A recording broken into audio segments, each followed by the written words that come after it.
His strength has been our strength. Every time he calls us, he asks about how we are doing, as opposed to telling us how he's doing.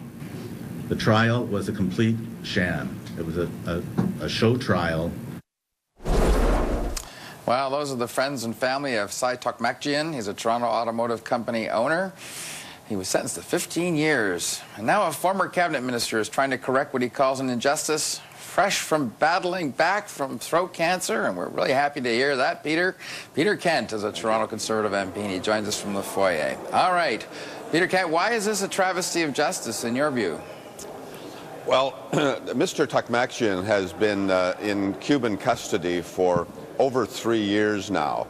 For most of that time, without any charges, the Cuban government trying to force a confession of wrongdoing from him in part of President Raul Castro's anti-corruption campaign. Mr. Tokmakjian has maintained his innocence throughout. He has not signed any of the confessions thrust upon him while he was in prison. I visited him a year ago now in La Condesa prison outside of Havana, and he asked then, and the Canadian government supported his request over the winter and into the spring, that Cy be given his day in court, if you will, an opportunity to answer formal charges. But the trial, when it was held this spring, was a complete charade. It was a gross miscarriage of justice. Expert witnesses were denied the defense. Expert testimony was limited.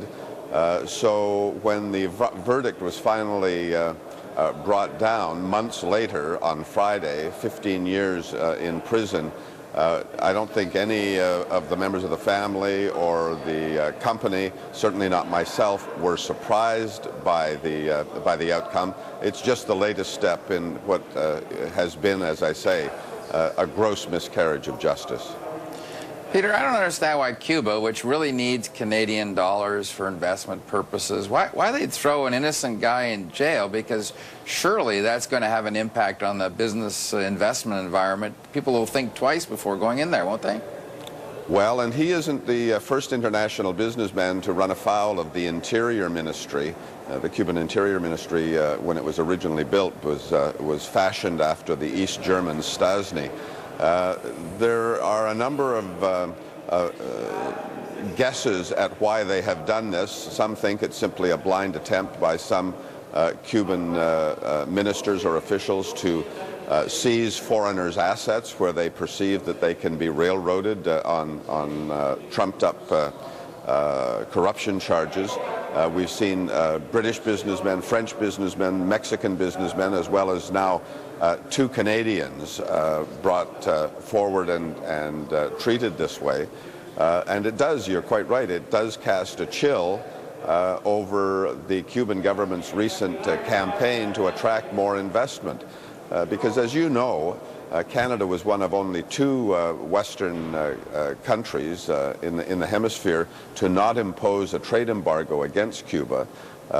We have always operated on the basis of constructive engagement and the belief that with responsible investment by Canadian businesses in the hospitality industry, in the resource industry, in agriculture, we can at one time provide fair return for these investors, but at the same time help Cuba emerge from the dark days of communism into something approaching a market economy.